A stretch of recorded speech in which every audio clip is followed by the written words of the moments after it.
The massive doors of the Galactic Council chamber slid open with a deep hum.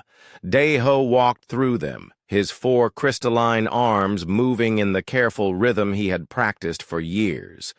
To everyone watching, he looked like any other Vorthak, diplomat. His skin sparkled with the blue-green light that marked his supposed species. His large black eyes showed no emotion as he took his seat among the most powerful beings in the galaxy. But underneath the perfect disguise, Daiho's human heart was beating fast.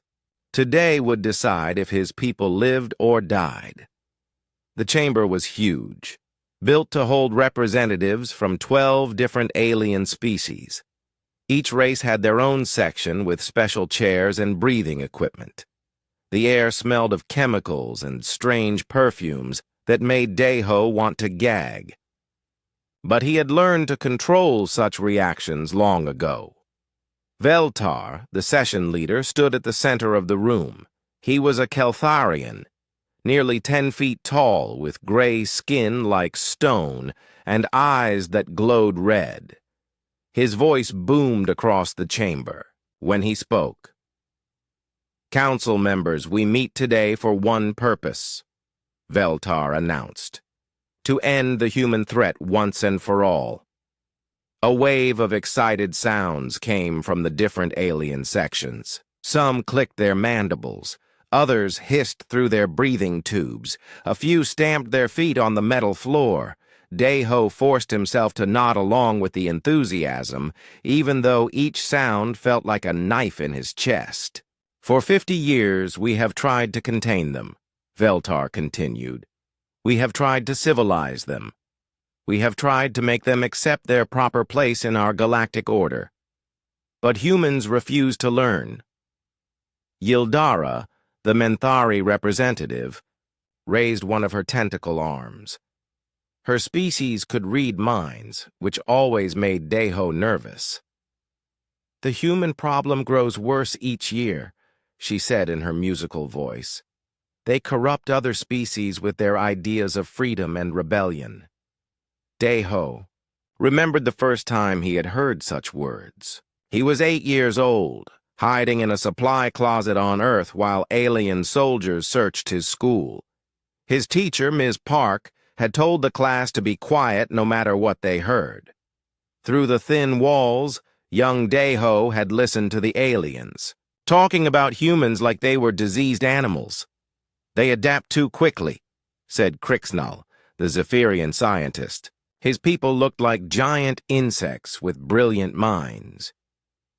Give them any technology, and within months they improve it. Give them any weapon, and they find new ways to use it. They are dangerously creative." Creative. Thanemore, the warrior, from the Crimson Nebula, spoke the word like it was poison. His red skin was covered in scars from 100 battles. "They call it creative. I call it chaos. Humans do not follow rules. They do not respect the natural order. They make alliances with species that should be enemies. They ask questions that should not be asked." Daiho wanted to smile at that. Yes, humans asked questions. They asked why some species got to rule while others served. They asked why the galaxy had to work the way it always had. They asked if there might be a better way. "The Terran colonies have grown too bold," added Nexira, speaking for the silicon-based Crystalline Federation.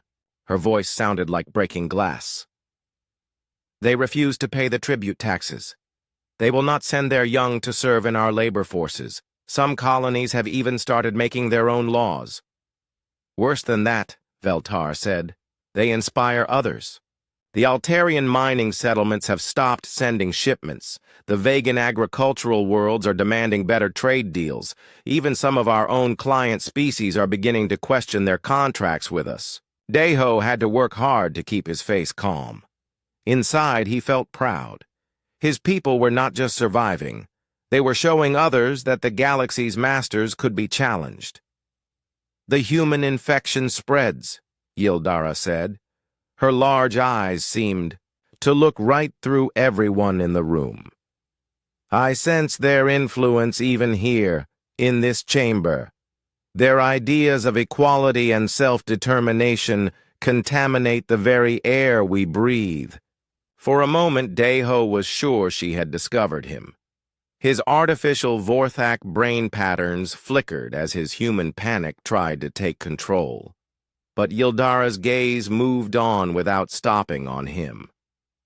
"Then we are all agreed," Veltar said. "The time for half measures is over. Protocol 0 must be activated.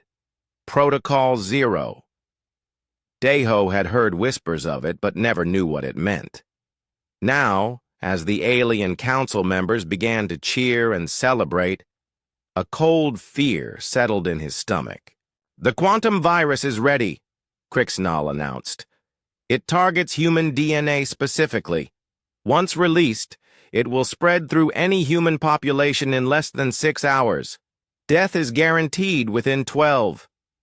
Deho felt the room spin around him. A virus that killed only humans. He thought of the colonies, the families, the children playing in parks under alien suns. All of them doomed if this plan succeeded. "The delivery systems are prepared," reported Telegon from the Mechanical Nexus Combine. His robotic voice showed no emotion as he described tools of genocide. "Automated ships will release the virus into the atmosphere of every known human settlement. They cannot be stopped or recalled once launched." "How many targets?" Veltar asked. 47 confirmed colonies, 2 major fortress worlds, approximately 12 million human lives. 12 million. Deho's entire species, except for the scattered refugees hiding in deep space. His sister So Young was probably on one of those targeted worlds.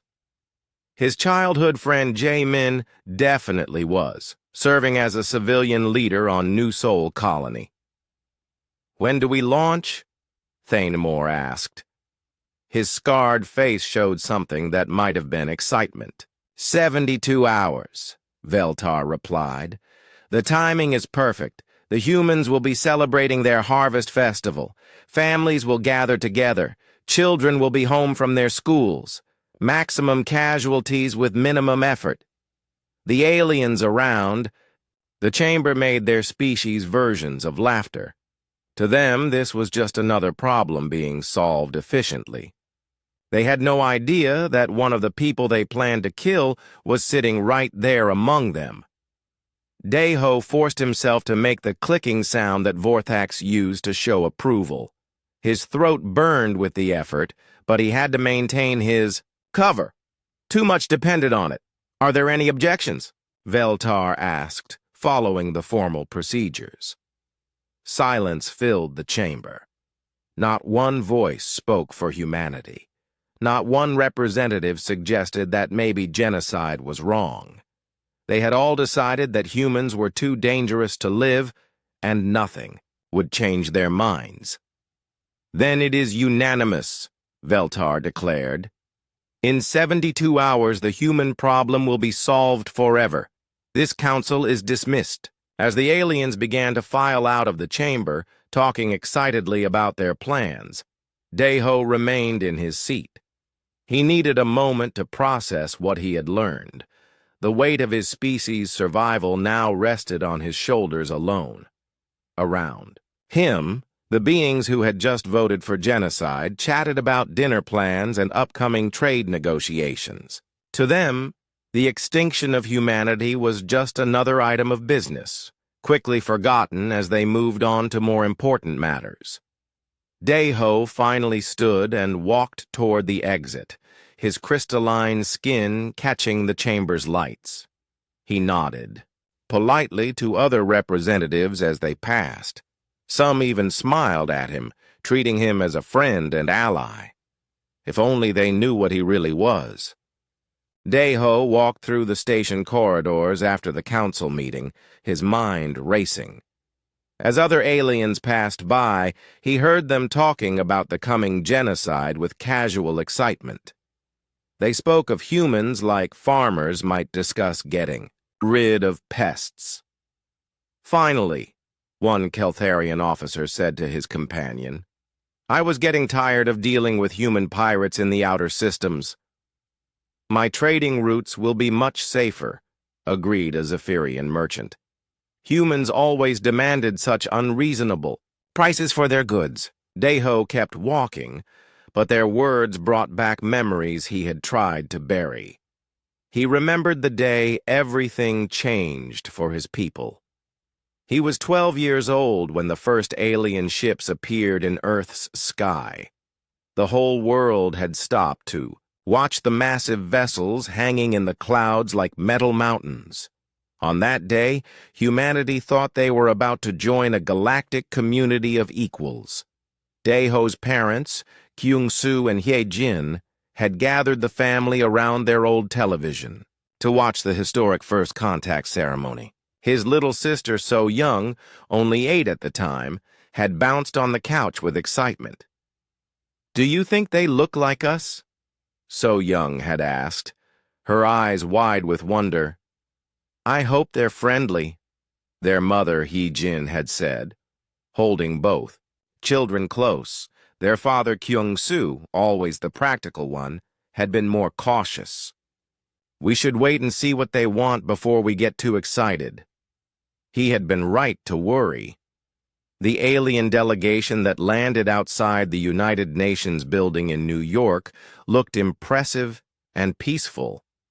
They came with gifts of technology and promises of prosperity. Their leader, a tall Keltharian named Mordek, spoke of bringing humanity into the galactic prosperity sphere.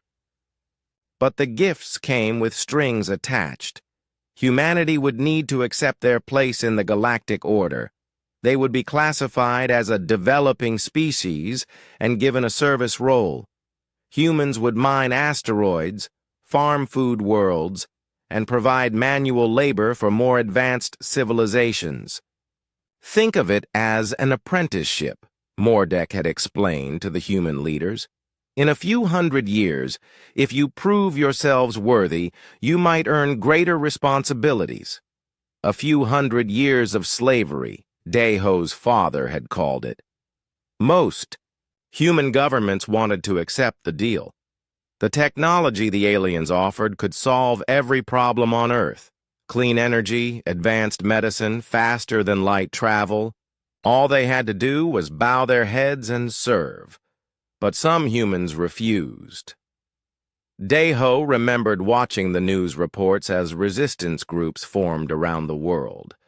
His father had quietly started attending meetings in their neighborhood. His mother had begun teaching So Young and Deho about Korean history, especially the stories of people who had fought against foreign occupation. "Our ancestors never gave up their dignity," Hye-jin had told them, no matter how powerful their enemies were. The aliens had not expected resistance. They thought humans would be grateful for the opportunity to serve their betters. When human scientists began reverse engineering alien technology instead of accepting it as gifts, the aliens grew annoyed. When human engineers improved on alien designs, making them more efficient and less expensive, the aliens became worried. When human diplomats started secretly contacting other servitor species and asking them about their treatment, the aliens became angry. "Humans are natural troublemakers," Deho heard Veltar saying in the present, snapping him back from his memories. The Keltharian leader was walking down the same corridor, talking to a group of junior officers. "They cannot accept the natural order of things. They always want to change what has worked for thousands of years." Deho slowed his pace to listen while pretending to examine a wall display. "What made them so dangerous?" one of the young officers asked. "Their adaptability," Veltar replied. "Most species, when they meet superior technology, they accept it and learn to use it as intended. Humans take it apart, study it, and then build something completely different, something often better than the original. And they spread their ideas, added another officer, a Menthari with nervous movements. When humans discovered that the Rigelian mining contracts were unfair, they did not just renegotiate their own deals. They shared the information with every mining world in 3 sectors. Deho remembered that incident. It had happened when he was 15. Human traders had exposed how the Galactic Council was cheating dozens of species out of fair payment for their resources. The revelation had caused trade wars and rebellions across half the galaxy. The worst part, Veltar continued, is how they inspire others. Before humans arrived, the servitor species accepted their roles. They understood that some beings were meant to lead and others to follow. Humans taught them to ask why. Why? Such a simple word, but Deho knew it terrified the aliens. Why should the strong rule the weak? Why should some species get all the benefits while others did all the work? Why was the current system fair just because it was old? The officers walked away, still discussing the human problem. Deho continued toward his quarters, but his mind drifted back to the day his family's world had ended. The first purge had come when Deho was 16. The aliens had decided that humans were too influential and needed to be controlled more strictly. They began with the resistance leaders, arresting anyone who had spoken against the Galactic Council. Deho's father was taken on a Tuesday morning. Alien soldiers had surrounded their house before dawn. Kyung-soo had kissed his wife and children goodbye and walked out with dignity, his head held high. "Take care of each other," he had said. "Remember who you are." They never saw him again. His mother Hyejin had tried to keep the family together, but the new restrictions made life almost impossible. Humans were forbidden to travel between planets. Human children could not attend the same schools as alien children. Human businesses were shut down or taken over by alien managers. "They want to break our spirit," Hyejin had explained to her. Children one night as they hid in their basement during another alien patrol. "They think if they make life hard enough, we will give up and accept whatever they offer us." But humans did not give up. Instead, they got creative. Underground networks formed to smuggle people and information between worlds. Human scientists worked in secret to develop better weapons and defenses. Human diplomats made contact with other oppressed species, building alliances the aliens never saw coming. The more the aliens pushed, the more humans pushed back. Deho's mother and sister had been killed in the second purge when he was 18. The aliens had decided that even passive resistance was too dangerous. They began targeting human families, hoping to break the species' will to fight. So Young had been at school when the bombs fell. She was supposed to be dead, but Deho had later learned she had been captured instead. The thought of what the aliens might have done to her over the years made his artificial stomach turn. Hyejin had died trying to reach her daughter's school. Deho found her body in the rubble 3 days later, still reaching toward the building where So Young should have been. That was when Deho had joined the real resistance. Admiral Minho had found him living in the ruins of his city, surviving on scraps and hatred. The older man had offered him a choice: die slowly as a refugee, or risk everything to save what was left of humanity. "We need people who can think like the aliens," Minho had said. "People who can get close to them and learn their weaknesses." It had taken years of preparation. The biomimetic technology they stole from a Vorthak research station. The memory implants that gave Deho a false but perfect alien identity. The painful physical modifications that changed his body into something that could fool even advanced scanners. The brilliant scientist Yoon Seo had overseen the process. She had worked for months to create a cover story that would get Daeho into the diplomatic corps, then into the Galactic Council itself. "You will have to become them," she had warned him. "Think like them, act like them, even smell like them. One mistake, and not only will you die, but you will have given away our only advantage." Now, walking through the alien station as protocol, Zero prepared to launch, Daeho understood the weight of her words. He was the only human in position to stop the genocide, the only one who could save his people. He just had to figure out how to do it without getting caught. Daeho reached his quarters and sealed the door behind him. For a few precious moments, he could let his guard down. The rooms were designed for a Vorthak diplomat, with crystalline furniture that hurt to sit on and lighting that made his eyes water. But it was private, and privacy was something he rarely had anymore. He walked to the mirror and looked at his reflection. 4 arms, blue-green skin, large black eyes. He looked nothing like the human he used to be. Sometimes he forgot what his real face looked like. The transformation had not been his idea originally. Admiral Min Ho had suggested it during one of their strategy meetings in the hidden base on Titan Station. The human resistance was losing badly. They had been forced to retreat to a few scattered outposts in deep space, always running, always hiding. "We need intelligence," Minho had said, pacing around the cramped command center. "We know they are planning something big. But we cannot fight what we cannot see coming." The room had been full of the last human military leaders. Commander Hyun Woo, who now defended Fortress Busan. Captain Seon Mi, who had died in the defense of the Europa mines, and dozens of others who had given everything to keep humanity alive. "Getting a spy into their organization is impossible," Commander Hyun Woo had argued. "Human appearance is too different. Even if we could disguise someone, their technology would detect the deception." That was when Yoon Seo had spoken up.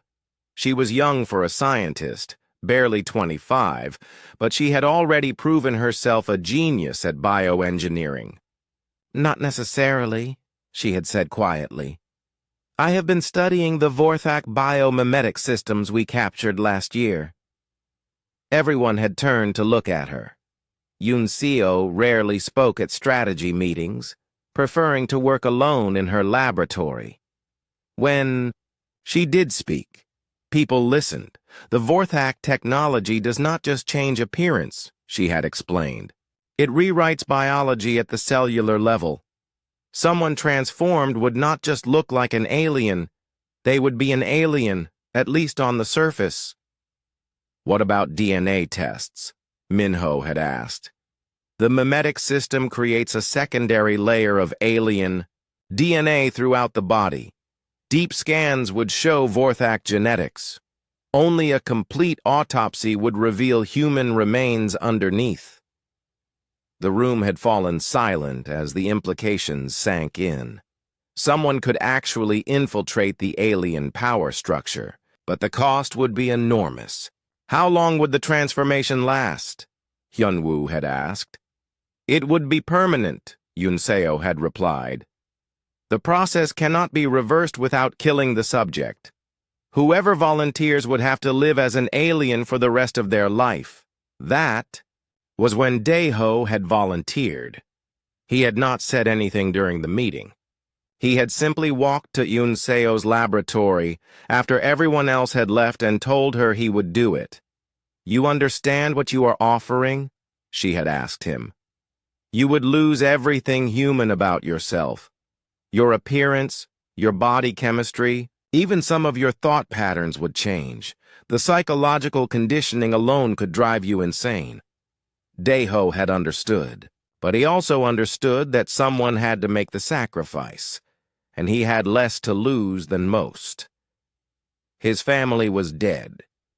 He had no wife or children. His only purpose was revenge, and this offered the best chance to achieve it. The preparation had taken 8 months. First came the physical modifications. Yunseo had to break down his human body and rebuild it piece by piece. The pain had been indescribable. For weeks he had felt like he was dissolving from the inside out as alien cells replaced human ones.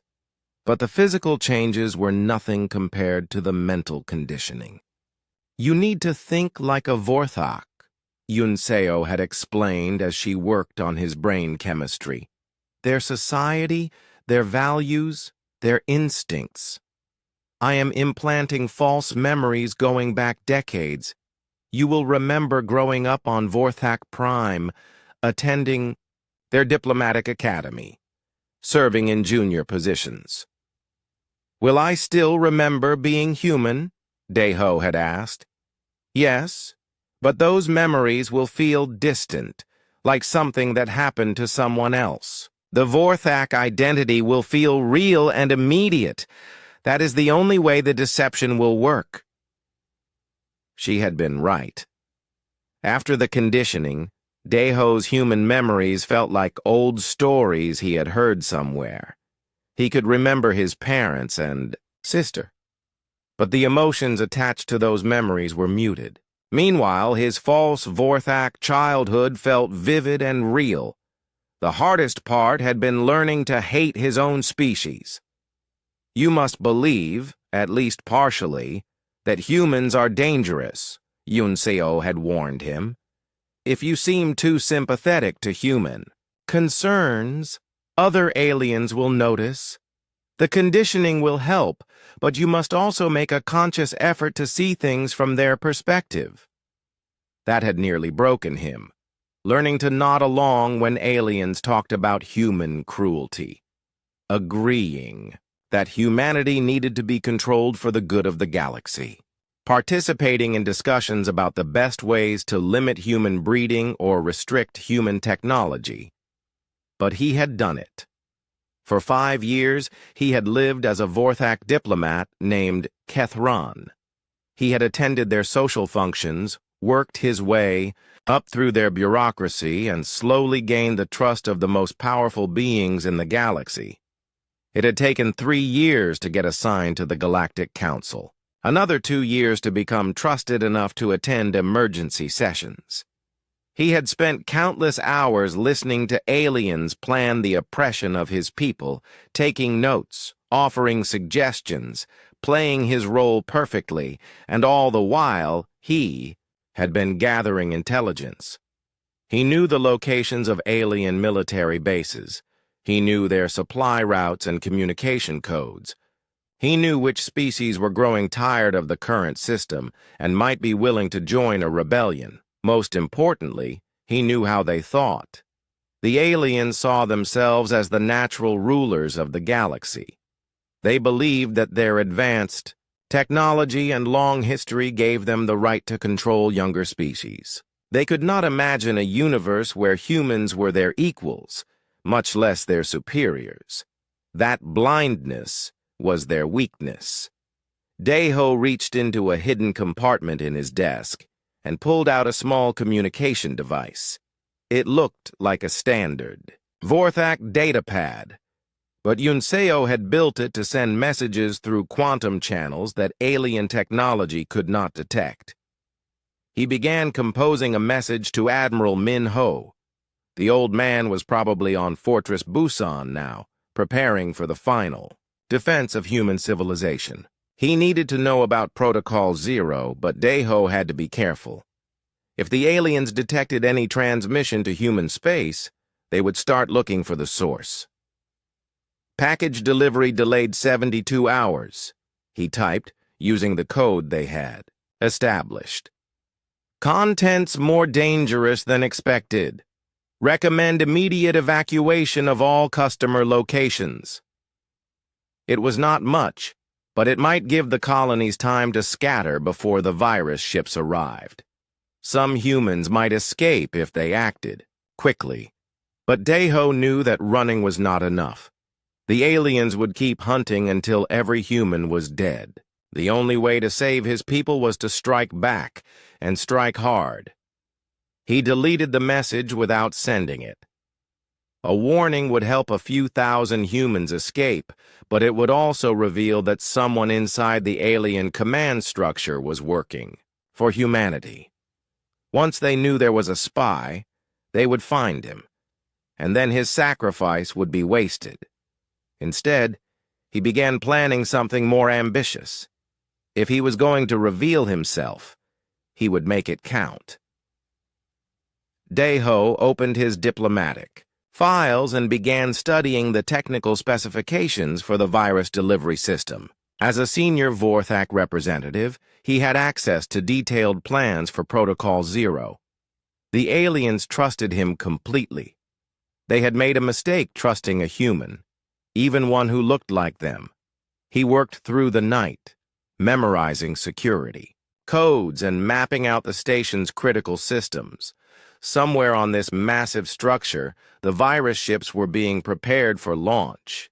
If he could find them, if he could sabotage them, it would mean his death, of course. Once he acted against the aliens, his cover would be blown. They would hunt him down and kill him slowly, probably after torturing him for information about the human resistance. But if he could stop Protocol Zero, his death would save 12 million lives. It seemed like a fair trade. The next morning brought another council session. This one focused on the technical details of Protocol Zero.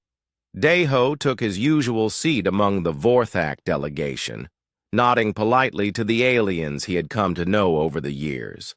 Some of them he genuinely liked, which made his situation even more complicated. Crixnall, the Zephyrian scientist, was brilliant and curious about everything. In another universe, Deho thought they might have been friends. The insect-like alien had a passion for learning that reminded Deho of human scientists back on Earth. "Good morning, Kethron," Crixnall said, using Deho's false name. "I trust. You slept well? Today's presentation should be fascinating from a technical standpoint." "I am looking forward to them," Deho replied, using the formal tone that Vorthak diplomats preferred. "The bioengineering involved must be quite sophisticated." "Oh, it is," Crixnall said, his compound eyes glittering with excitement. "We have managed to create a virus that targets human genetic markers with 99.7% accuracy. The specificity is remarkable." Deho forced himself to look interested while his stomach twisted. "What about the remaining 0.3%? "A few other species share some genetic similarities with humans," Crixnall explained. "The Altarians, for example, have comparable DNA structure in about 15% of their genome. But we have tested extensively. The virus will not affect them in any meaningful way." The casual way Crixnall discussed genocide made Deho want to scream. The alien scientist was not evil, just completely indifferent to human suffering. To him, this was simply an interesting technical problem that had been solved elegantly. "The delivery system is equally impressive," added Telegon, the robotic representative from the Nexus Combine. "Automated ships will release the virus into planetary atmospheres at optimal altitude for maximum distribution. Wind patterns and weather systems have been calculated to ensure complete coverage." "How long did the calculations take?" Deho asked, genuinely curious despite himself. 6 months of continuous computation across our entire network, Telegon replied. "We modeled every possible atmospheric condition on all 47 target worlds. The virus will reach every human settlement within 12 hours of release." 12 hours! Deho tried to imagine what that would look like. Families sitting down for dinner as invisible death drifted through their windows. Children playing in parks as the virus settled on their skin. People going about their normal lives not knowing they had already been condemned. What about humans in space? Asked Nexera from the Crystalline Federation. Space stations, ships, orbital facilities. Secondary deployment, Veltar answered. Once the planetary populations are eliminated, we will hunt down the remaining humans one by one. They will have nowhere to hide and no worlds to resupply from. Some might try to flee to unexplored systems, suggested Thanemore, the scarred warrior. Humans are resourceful when desperate. Let them run, Veltar said with something like amusement. A few thousand refugees living in the empty spaces. Between stars? They will die slowly of hunger and despair instead of quickly from the virus. Either way, the problem is solved. The casual cruelty of it made Deho's hands clench into fists. He forced them to relax before anyone noticed. Getting emotional would blow his cover, and his cover was the only thing keeping humanity's last hope alive. I have been thinking about the timing, he said, knowing he needed to contribute to the discussion to seem natural. The Harvest Festival is indeed the optimal moment for maximum casualties. But have we considered the symbolic impact? Yildara, the Menthari psychic, turned her large eyes toward him with interest. Explain your thinking, Kethran. Deho felt a chill as her attention focused on him. Yildara was the most dangerous alien on the station from his perspective. Her species could sense emotions and sometimes even surface thoughts. He had to be very careful around her. Humans place great importance on their festivals, he said, drawing on his real memories while trying to make them sound like academic knowledge. The Harvest Festival represents family, gratitude, and community bonds. Striking during their most cherished celebration will break their spirit even before the virus takes effect.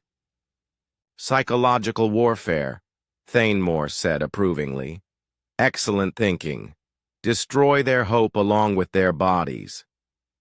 Yes, Yildara said slowly, still studying Deho's face. Though I sense unusual emotional patterns when you discuss human psychology. Almost as if you understand them too well. Deho's blood turned to ice, but he had prepared for this moment. I have made a career of studying servitor species psychology, he said calmly. Understanding how they think is essential for effective governance. Perhaps my research has given me deeper insight than most. Perhaps, Yildara said, but her gaze lingered on him for several more seconds before moving away. The session continued with discussions of cleanup operations and resource allocation. The aliens talked about which human worlds would be most suitable for resettlement by other species. They debated whether to preserve human cities as monuments to their victory or demolish them completely. The agricultural world should be redistributed quickly, suggested a representative from the Tau Collective. The growing season on New Sol cannot be delayed much longer. New Sol. Deho's childhood friend Jaemin was there, serving as the civilian governor. He was probably planning Harvest Festival celebrations right now, not knowing that alien ships were already on their way to turn his world into a graveyard. What about the human technological innovations? Asked another alien. Some of their improvements to our designs were actually quite useful. We will preserve the important data, Crixnall assured him. Human creativity may have been dangerous, but it was also valuable. We can study their work without having to tolerate their presence. Like keeping the honey after destroying the hive, Thanemore said. The comparison made several aliens laugh. Deho managed to produce the clicking sound that passed for Vorthak laughter, though it felt like swallowing glass. As the morning wore on, he found himself studying each council member's personality and motivations. Veltar was driven by a desire for order and control. Crixnall was motivated by scientific curiosity. Thanemore sought glory and conquest. Yildara wanted to protect her people from what she saw as chaos. None of them were monsters in their own minds. They all had logical reasons for supporting genocide. That made them more dangerous than simple evil would have been.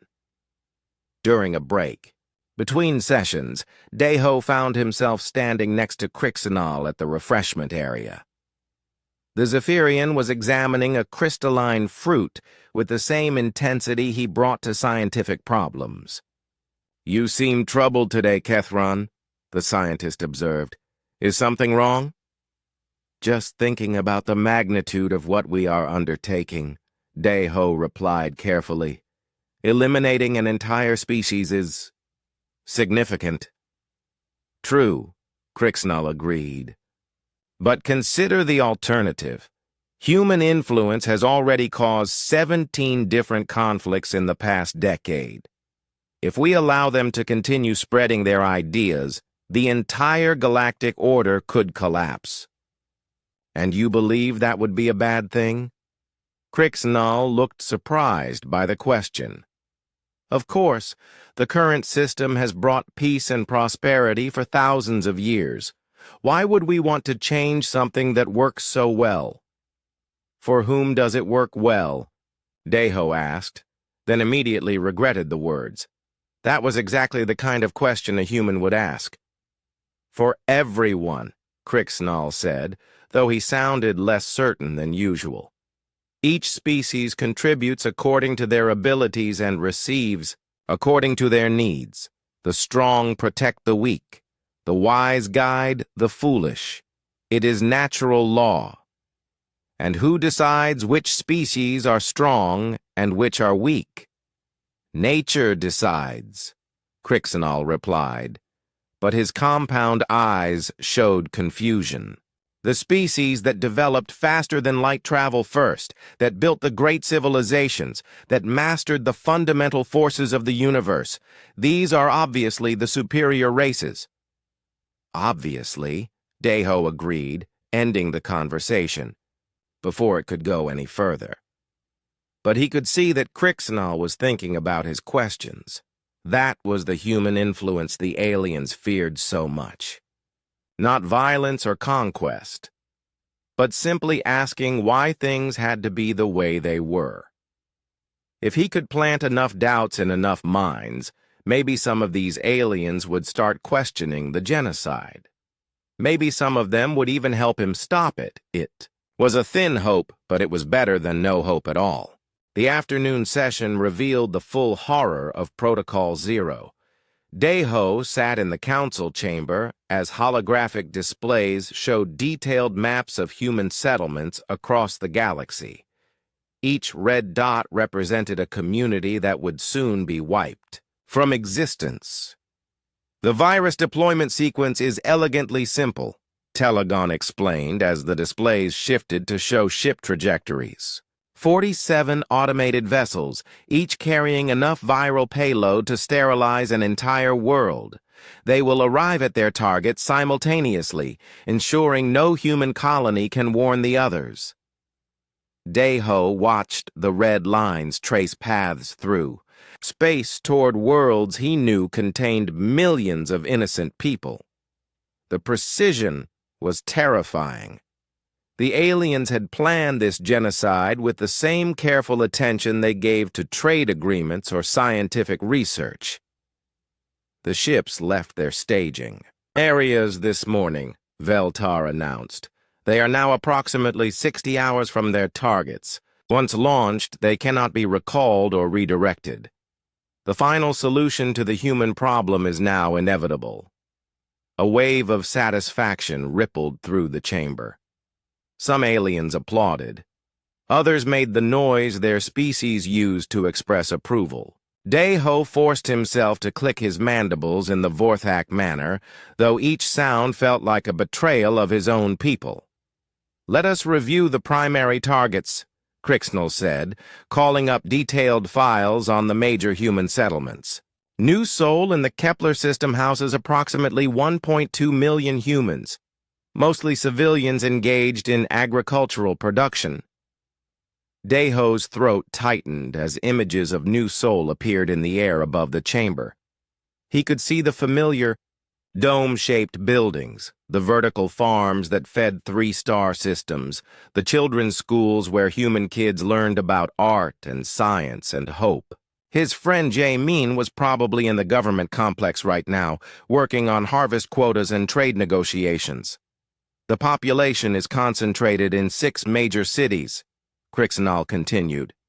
Atmospheric modeling shows the virus will achieve complete saturation within 8 hours of release. No survivors are expected. What about their defense systems? Asked Thanemore. New Sol has military installations. Minimal threat, replied a Keltharian military advisor. 3 orbital defense platforms and a small patrol fleet. The automated ships are equipped with stealth technology and energy shields. They will complete their mission before the humans even know they are under attack. Fortress Busan presents a greater challenge, Veltar said as the display changed to show humanity's primary military stronghold. 800,000 humans, most of them soldiers or support personnel. Their defenses are considerably more sophisticated. Daeho felt his heart clench as he saw the familiar outline of Fortress Busan. Commander Hyunwoo was there, probably training new recruits and planning impossible strategies to defend the remaining human worlds. The old soldier had been like a father to Daeho after his real parents died. Busan's orbital fortresses could potentially intercept an automated ship, the military advisor admitted.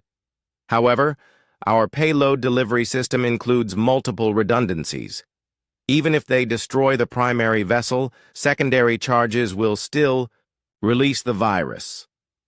How secondary? Thanemore asked with professional interest. Each ship carries 12 separate viral containers, Telegon explained.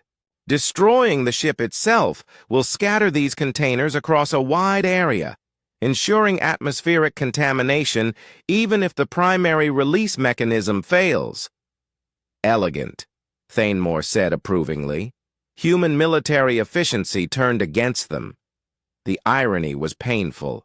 The aliens had learned about redundant systems from studying human engineering.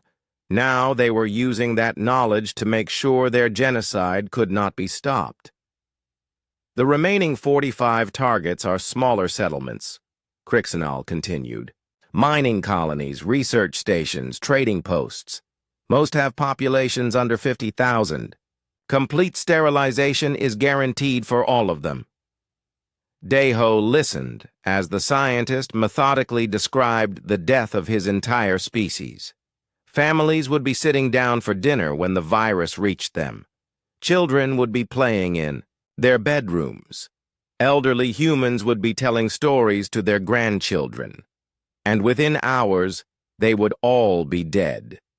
The timing remains optimal, Yildara observed. Human cultural analysis indicates that 97% of the population will be gathered with their family groups during the Harvest Festival. Maximum casualties with minimum effort. Indeed, Veltar agreed. The humans have made our task easier by clustering together for their celebration. They will die as they lived, surrounded by their chaotic emotions and irrational attachments. The casual cruelty of the comment made Daeho want to leap across the chamber and strangle the Keltharian leader with his bare hands. Instead, he forced himself to remain perfectly still, channeling his rage into careful observation. What about post-genocide cleanup? Asked Nexira. The virus will leave billions of corpses on 47 worlds. Automated disposal systems, Telegon replied. Incineration drones will reduce all organic matter to ash within 30 days of the virus deployment. The worlds will be ready for resettlement within 6 months. Which species will receive the former human territories? Inquired a representative from the Outer Rim Coalition. That will be determined at a later date, Veltar said diplomatically. All council members will have the opportunity to submit colonization proposals. Deho realized they were already dividing up human worlds like pieces of property.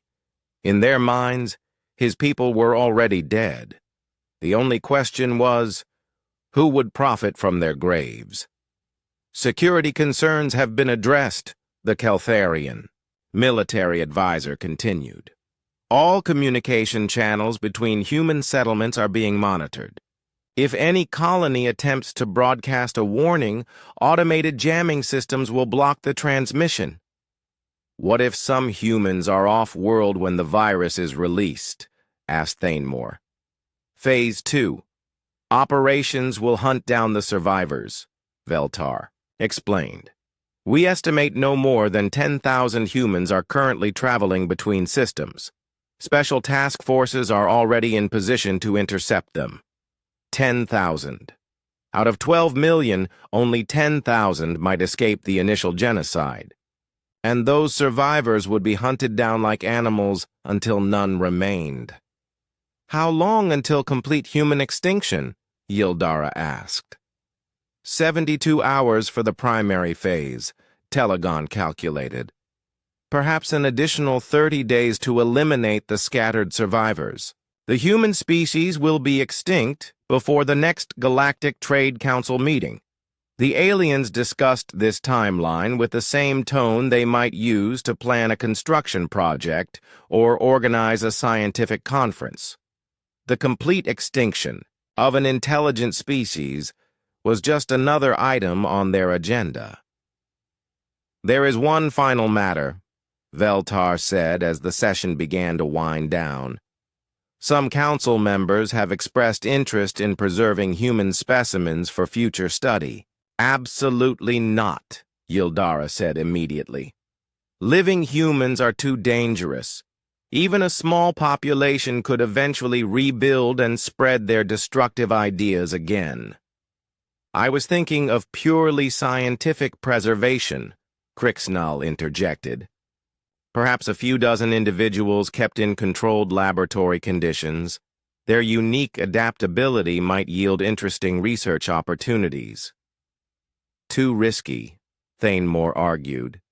Humans are escape artists. Give them any opportunity and they will find a way out of captivity. Deho wanted to smile at that assessment. Thanemore was right. Humans never stopped trying to escape, never stopped fighting, never accepted defeat. It was one of their greatest strengths. The matter is settled, Veltar declared. Complete extinction. No exceptions, no specimens, no survivors. The human species will be eliminated entirely. Agreed, said the chorus of alien voices. As the council session ended and the representatives began filing out, Deho remained seated. He needed time to process what he had learned. 60 hours until the virus ships reached their targets. No way to recall them or send warnings. Automated systems designed to ensure the genocide succeeded even if the ships were destroyed. The aliens had planned perfectly. They had anticipated every possible human countermeasure and prepared responses for all of them. From their perspective, Protocol Zero was flawless. But Deho was not just observing the plan from the outside. He was sitting in the middle of their operation, trusted with their deepest secrets, given access to their most critical systems. The aliens had made one crucial mistake. They had assumed that everyone in the chamber shared their goal of human extinction. They had never considered that one of their trusted advisors might be the very species they were trying to eliminate. That oversight would be their downfall. Deho finally stood and walked toward the exit, his mind already working on plans for sabotage. He had 60 hours to save his species. It would have to be enough. Deho spent the evening studying technical blueprints in his quarters. As a senior Vorthak diplomat, he had access to detailed schematics of the Galactic Nexus station. The massive structure was home to millions of aliens and contained everything, from residential areas to weapons manufacturing facilities. Somewhere in this labyrinth of metal and crystal, the virus that would kill his people had been created. The manufacturing complex was located in Section 7, deep in the station's industrial district. According to the files, it housed biological research laboratories, automated production lines, and storage facilities for dangerous materials. Security would be tight, but Daeho's diplomatic credentials should get him through most checkpoints. The real challenge would be sabotaging the virus without being detected. The automated ships had already launched, but Telegon had mentioned redundant systems and backup payloads. If Daeho could contaminate the virus stockpiles or damage the production equipment, he might prevent future genocides even if he could not stop the current one. But first, he needed to know more about the station's layout and security procedures. Daeho activated his terminal and began accessing maintenance records. He told himself he was researching energy efficiency protocols for his upcoming presentation to the Environmental Council. It was a boring enough topic that no one would question his interest. The files revealed that Section 7 operated on an independent power grid with emergency backup systems. Sabotaging the main power supply would shut down the entire manufacturing complex, but it would also trigger automatic security protocols that would seal all entrances and summon armed guards. There had to be a more subtle approach. As Daeho continued reading, he discovered something interesting. The biological research laboratories required precise temperature and humidity control to maintain their specimens. The environmental systems were controlled by a central computer that monitored conditions throughout the complex. If he could access that computer and adjust the environmental settings, he might be able to destroy the virus samples without triggering obvious alarms. A slight increase in temperature or change in atmospheric composition could render the biological weapons useless. The plan was risky. Environmental changes would eventually be noticed, and when they were, security would investigate. But if Daeho was careful, he might have several hours before anyone realized what had happened. He memorized the access codes and ventilation layouts, then deleted his browsing history. Tomorrow, he would find an excuse to visit Section 7. But as he prepared to rest, an alert chimed on his personal communicator. A message from the station's social coordinator appeared on his screen. Reminder: annual diplomatic reception tomorrow. Evening 1900 hours, Grand Ballroom. Attendance mandatory for all senior representatives. Formal attire required. Daeho cursed under his breath. He had forgotten about the reception. It was a major social event where all the important aliens gathered to discuss politics and make deals. As a respected Vorthak diplomat, his absence would be noticed immediately. The timing could not have been worse. The reception would eat up precious hours he needed for sabotage operations. But skipping it would raise suspicions that could ruin everything. He would have to work around it somehow. The next morning brought another complication. As Daeho made his way toward Section 7, he encountered Yildara in one of the main corridors. The Menthari psychic was walking with several assistants, but she stopped when she saw him. "Good morning, Kethran," she said in her musical voice. "You seem to be traveling in an unusual direction for this time of day." Daeho felt his heart skip a beat, but his Vorthak conditioning kept his expression neutral. "I am researching energy efficiency protocols for my Environmental Council presentation," he replied smoothly. "I wanted to examine the industrial systems firsthand." "How dedicated of you," Yildara said, but her large eyes studied his face carefully. Most diplomats would simply read the technical reports. I find that personal observation often reveals details that reports miss, Deho said. Understanding how systems actually function helps me make better policy recommendations. Indeed. Yildara paused for a moment, and Deho felt a strange tingling sensation in his mind. She was trying to probe his thoughts, he realized. The biomimetic conditioning should protect him, but he needed to be very careful. I sense unusual stress patterns, Yildara observed. Are you concerned about something? The magnitude of Protocol Zero weighs on my mind, Deho replied, using his genuine anxiety to mask the true source of his stress. Eliminating an entire species is a significant responsibility. True, Yildara agreed, but necessary. Your emotional response shows appropriate gravity for the situation. She continued on her way, leaving Deho shaken. The psychic was getting suspicious. He would have to be even more careful from now on. Section 7 was a maze of corridors lined with laboratories and storage facilities. Deho's diplomatic credentials got him past the outer security checkpoints, but he noticed that several guards followed him at a distance. Standard procedure for visitors, but it limited his options for sabotage. He made his way to the Environmental Control Center, using his cover story about energy efficiency research. The technician on duty, a young Zephyrian named Klektar, was eager to show off the sophisticated systems under his management. These laboratories require incredible precision, Klektar explained as he guided Deho through the control room. Some experiments can be ruined by temperature changes of less than 1 degree. Fascinating, Deho said, studying the control panels. What happens if the environmental systems fail? Automatic lockdown, Klektar replied.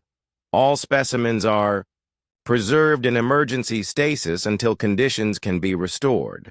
We cannot afford to lose months of research due to equipment failure. Emergency stasis. That changed everything. If Deho triggered an environmental failure, the virus samples would be protected, not destroyed. He needed a different approach. What about contamination protocols? Deho asked. If something dangerous escaped containment? Multiple redundancies, Klektar said proudly. Automated sterilization systems, atmosphere purging, emergency incineration. Nothing gets out of this section without proper authorization. Automated sterilization. Now that was interesting. If Deho could trigger the contamination protocols, the station's own safety systems would destroy the virus samples for him. But how could he fake a containment breach without access to the laboratories themselves? As they continued the tour, Deho noticed that the environmental control system was connected to sensors throughout the complex. Temperature, humidity, atmospheric composition, radiation levels, everything was monitored continuously. If he could access the sensor network and input false readings suggesting a dangerous contamination, the automated systems would respond immediately. The trick would be making the false readings believable enough to trigger the emergency protocols. Thank you for the excellent tour, Deho told Klektar when they finished. This information will be very helpful for my presentation. My pleasure, the young technician replied. Always happy to educate our diplomatic corps about the important work we do here. Deho made his way back to the residential sections, his mind working on the technical details of his plan.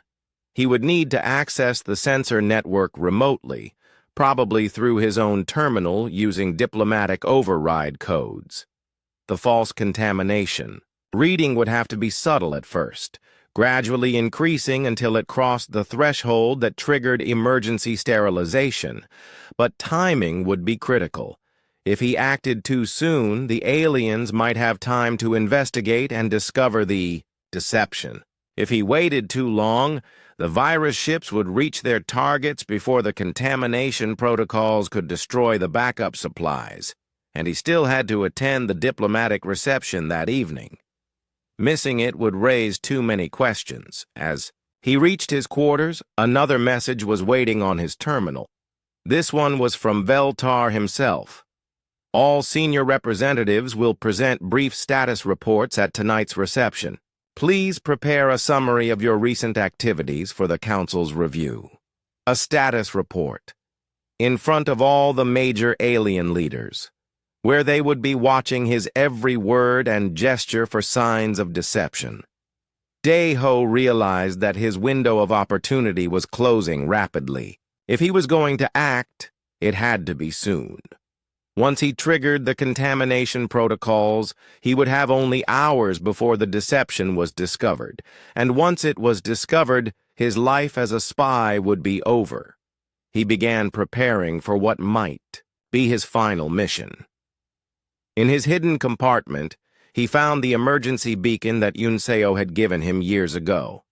If everything went wrong, he could use it to signal any human ships in the area. It would not save his life, but it might allow him to pass on critical intelligence before he died. As the hours ticked away toward the diplomatic reception, Daeho made his final preparations. He wrote coded messages that Admiral Minho could use to defend the human colonies. He recorded technical data about alien weapons and defenses. He prepared everything he could to help his people survive. Then he sat down at his terminal and began working on the most important hack of his life. Time was running out for humanity. But if Daeho succeeded, the aliens who planned genocide would discover that they had made a fatal mistake. The diplomatic reception was in full swing when Daeho arrived at the grand ballroom. Hundreds of aliens from across the galaxy mingled beneath crystal chandeliers, their conversations a mixture of politics and social pleasantries.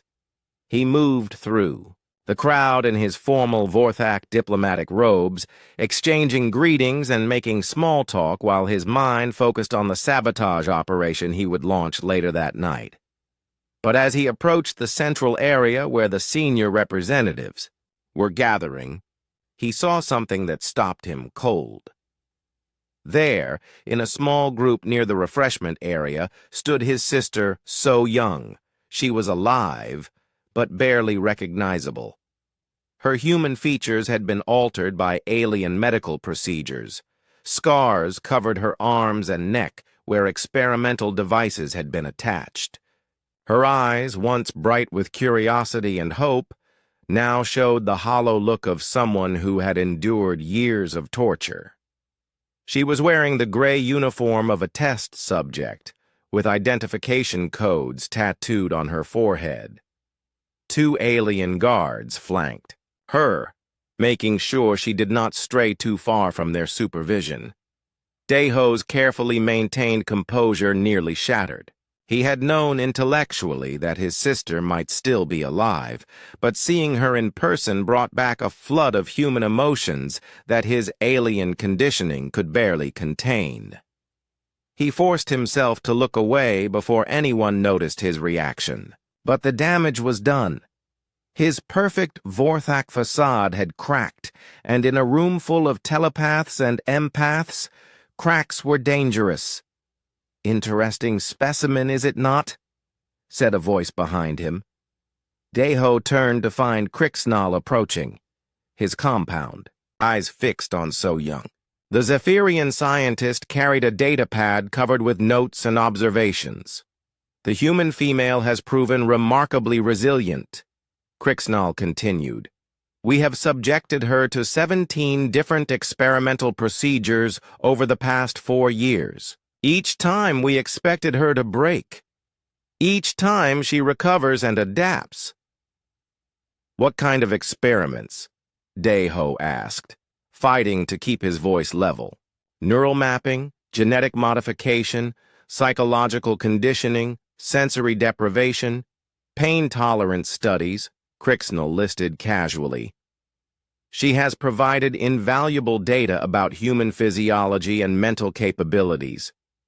Deho wanted to grab the scientist and throw him across the room.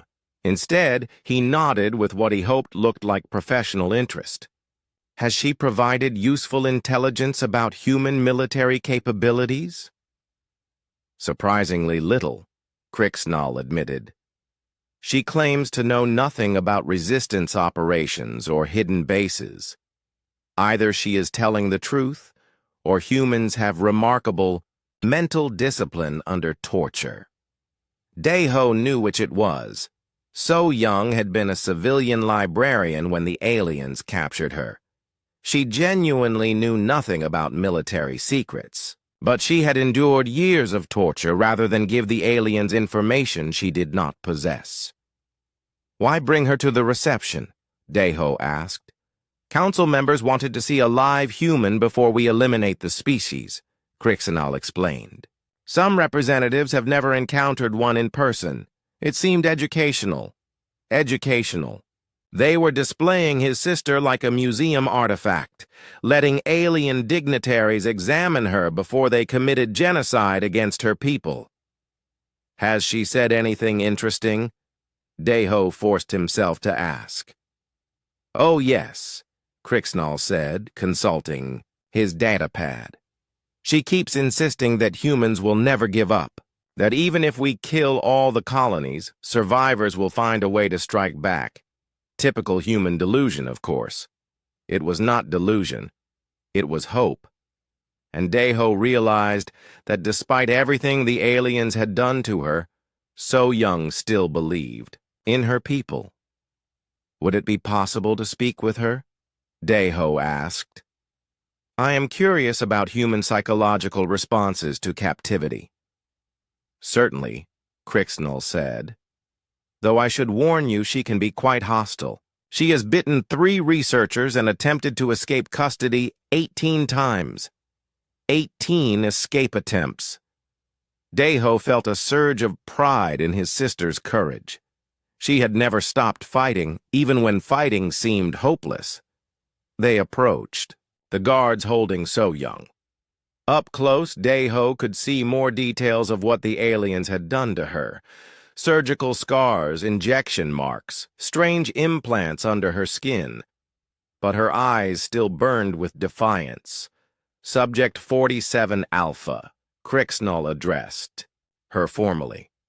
This is Senior Diplomat Kethron of the Vorthak Confederation. He would like to ask you some questions. So, Young looked up at Deho with pure hatred. To her, he was just another alien captor, another monster who saw her as a laboratory animal instead of a person. I have nothing to say to you, she said, in heavily accented Standard Galactic. Her voice was hoarse from years of screaming. I am interested in human cultural practices, Deho said, using his false Vorthak accent. Specifically, your festival celebrations. Can you tell me about the Harvest Festival? So Young's expression shifted to confusion. Why would an alien diplomat care about human holidays? It is when families gather, she said slowly. When we remember what we are grateful for, when we tell stories about our ancestors and teach children about our history. Do all humans participate in this festival? Yes, So Young said, a hint of defiance returning to her voice. Even in the worst times, we find ways to celebrate. Even when monsters like you try to break us, we remember who we are.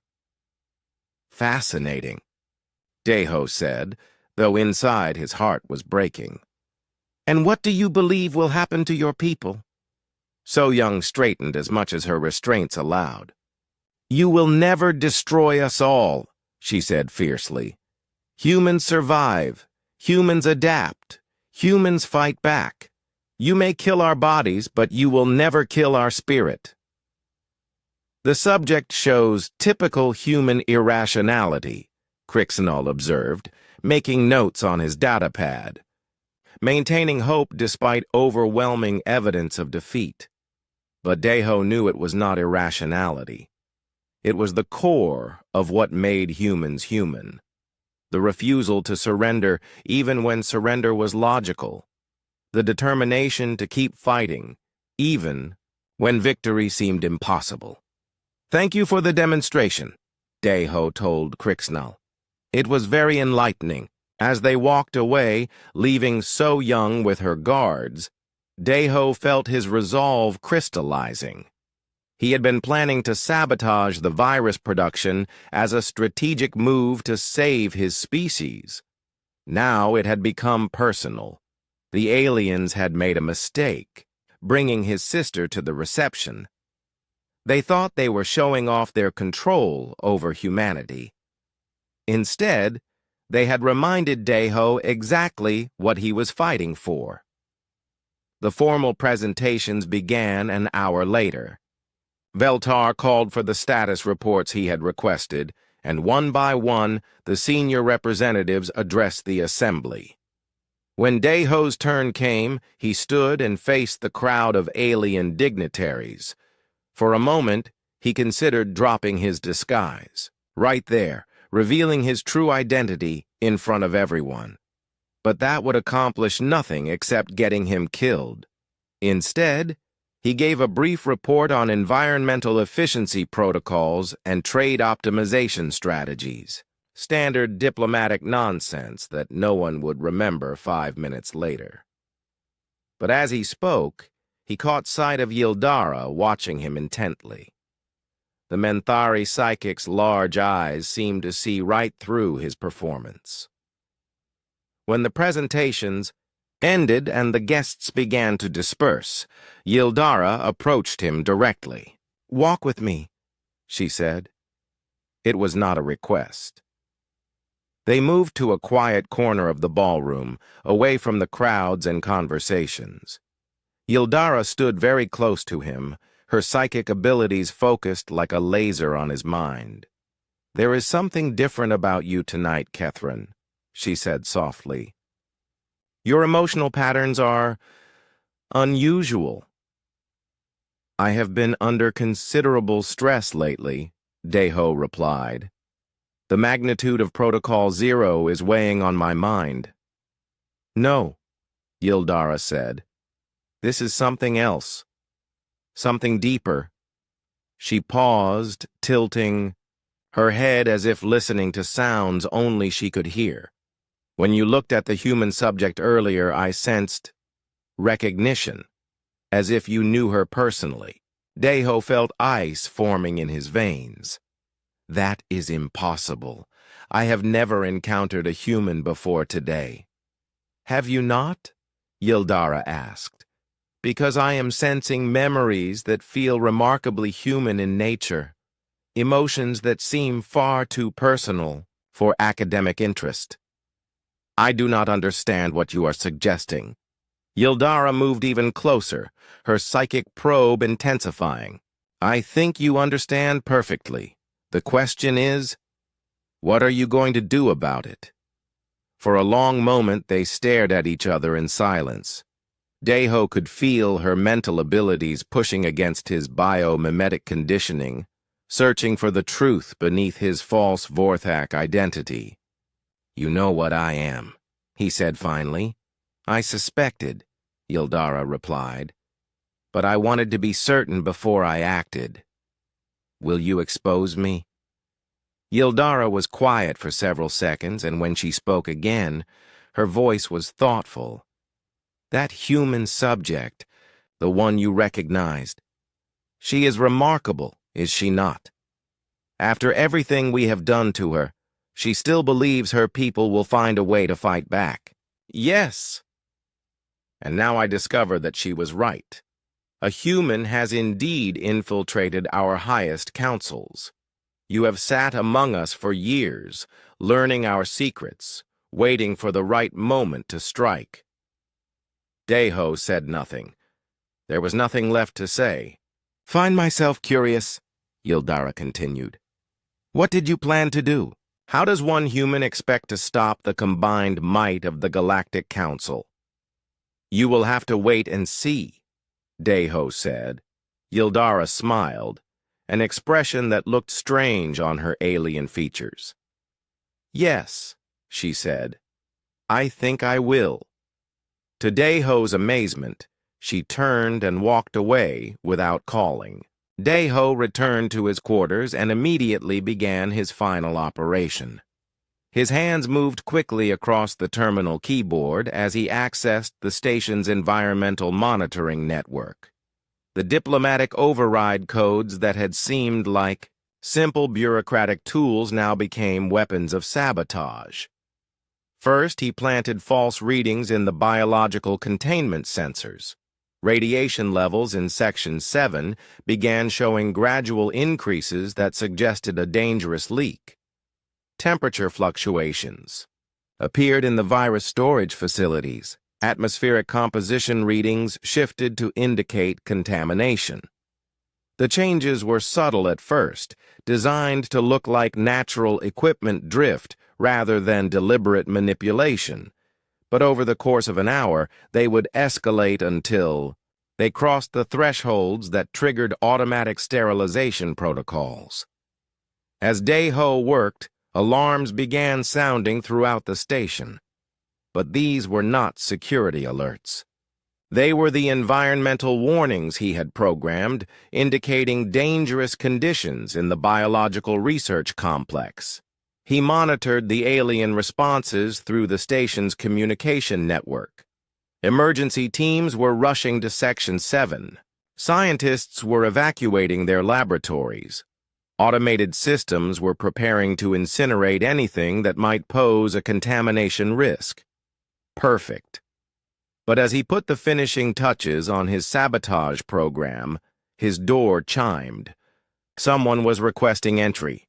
Deho quickly closed all his active programs and activated the door. To his surprise, Yildara stood in the corridor, alone and unarmed. "May I come in?" she asked politely. "Of course," Deho replied, though every instinct told him this was a trap. Yildara entered and looked around his quarters with interest. "Nicely appointed," she observed. "You have lived well during your time among us." "What do you want?" Deho asked bluntly. "To understand," Yildara said. "For years, I have wondered what it would be like to meet a human who was not a prisoner or a refugee. Someone who could speak as an equal rather than a victim." "And what have you learned?" "That humans are exactly as dangerous as we feared," Yildara said with what might have been admiration. "You have been among us for 5 years, trusted with our deepest secrets, treated as a friend and colleague. And all that time, you have been planning our downfall." "Not your downfall," Deho corrected. "Just the end of genocide." "The same thing, from our perspective," Yildara said. "Without the ability to eliminate threats like humanity, our entire system of control collapses. Maybe it should collapse." Yildara walked to the window and looked out at the stars. "You know, I have been reading human literature during my research. Your poets and philosophers write extensively about concepts like justice and freedom. Very different from our own cultural values. You believe in slavery and oppression instead? We believe in order and stability," Yildara replied. "For 10,000 years, our system has prevented major wars and maintained peace across the galaxy. Yes, some species serve while others rule. But everyone has a place, everyone has a purpose. Everyone except humans. Humans do not fit into the system," Yildara agreed. "You ask too many questions. You challenge too many assumptions. You inspire others to want more than their assigned roles. And that terrifies you." Yildara turned back to face him. "It should terrify anyone who values stability over chaos. The conversation was interrupted by a new series of alarms. These were different from the environmental warnings. These were security alerts. "It seems your sabotage has been discovered," Yildara observed calmly. Deho checked his terminal and cursed. The false contamination readings had triggered the sterilization protocols as planned, but the security chief had noticed the pattern too quickly. Instead of simply incinerating the virus samples, the aliens were now investigating the source of the false readings. "They will trace the access codes back to you within minutes," Yildara said. "Your mission is over." "Maybe," Deho said. "But I accomplished what I came here to do." "Did you?" Yildara asked. "The virus ships are still en route to their targets. Destroying the backup supplies will not save your colonies." She was right. Deho's sabotage would prevent future genocides, but it would not stop the ships that were already flying toward human space. His people would still die in less than 36 hours, unless he could find another way to warn them. Deho pulled the emergency beacon from its hiding place and activated it. The small device would broadcast a coded message to any human ships. Within range, it would not reach the colonies in time, but it might alert refugee vessels or resistance fighters to the danger. "Calling for help?" Yildara asked. "Warning my people. Noble but pointless. There are no human ships within communication range of this station." "How do you know that?" Yildara smiled. "Because if there were, they would already be attacking this station." As if summoned by her words, the station shuddered under a massive impact. Emergency lights began flashing as hull breach alarms joined the cacophony of other warnings filling the air. "What was that?" Deho asked, though part of him already knew. "It appears I was wrong," Yildara said, her psychic abilities suddenly alert and focused. "There are human ships in range after all."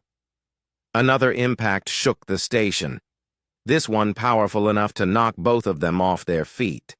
Through the window, Deho could see flashes of weapons fire and the distinctive blue glow of human plasma drives. The cavalry had arrived. His emergency beacon had not been a call for help. It had been a signal to begin the attack. For 5 years, Deho had been gathering intelligence about alien defenses and sending it back to the human resistance. Admiral Minho had used that information to plan the most audacious military operation in human history. "Impossible," Yildara breathed. "Our sensors showed no human vessels within 50 light years." "Human stealth technology has improved," Deho said with satisfaction. "We learned a few things from studying your ships." The station's communication system crackled to life with panicked reports from across the structure. Human boarding parties were cutting through the outer hull. Alien defense systems were failing faster than anyone had thought possible. The attackers seemed to know exactly where to strike for maximum damage. Of course they did. Deho had given them detailed blueprints. "You planned this?" Yildara said with something like awe. "All of it. The sabotage was just a distraction. The real goal was to get us to gather all our senior leadership in one place." The diplomatic reception was very convenient, Deho agreed.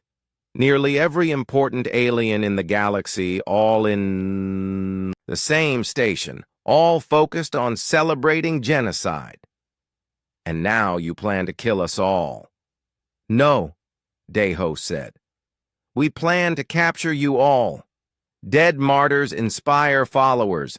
Live prisoners can be persuaded to call off their genocide ships." Yildara's expression shifted from fear to understanding. "The virus vessels can be recalled, but only with command codes from the senior council members." "Exactly." The door to Deho's quarters exploded inward as human soldiers in powered armor stormed through. Their leader removed his helmet to reveal a scarred but familiar face. "Commander Hyunwoo." Daeho said with genuine pleasure. Right on time. Good to see you, son, the old soldier replied. Though you look strange with all those extra arms, the disguise served its purpose. That it did. Hyunwoo turned to Yildara, who stood perfectly still with her hands raised. Ma'am, you're now a prisoner of the Human Liberation Fleet. Please come with us peacefully. The Human Liberation Fleet? Yildara asked. I thought humanity was nearly extinct. Funny thing about humans, Hyunwoo said as his soldiers secured the alien psychic with restraints designed to block her mental abilities. We multiply when you're not looking. As they moved through the station corridors, Daeho could see the extent of the human victory. Alien soldiers were surrendering or fleeing. Human troops had taken control of critical systems throughout the structure. The supposedly invincible Galactic Nexus station had fallen in less than 2 hours. How many ships did you bring? Daeho asked as they reached the main command center. 57, Hyunwoo replied. Every combat vessel humanity could spare, plus a few we borrowed from our new allies. New allies? Turns out a lot of species were getting tired of the Galactic Order. When we shared the intelligence you gathered about alien oppression and exploitation, several governments decided it was time for a change. They entered the command center to find Admiral Minho coordinating the final stages of the assault. The elderly commander looked up as they approached, his weathered face breaking into a rare smile. Welcome home, Daeho, he said. Mission accomplished. Not yet, Daeho replied. We still need to stop the virus ships. Already handled, Minho said, gesturing to a bank of screens showing the captured alien leadership. Veltar and his colleagues were very cooperative once we explained the situation to them. On the screens, Daeho could see Krixnal inputting recall codes while human soldiers watched over him. Telegon was transmitting shutdown commands to the automated vessels. One by one, the virus ships were changing course, heading back to their bases instead of toward human colonies. The genocide has been stopped, Minho announced. Every single virus vessel is returning to base. Daeho felt years of tension drain from his body. His people were safe. The nightmare was over. What happens now? He asked. Now we negotiate, Minho said. The aliens are going to discover that humans make much better.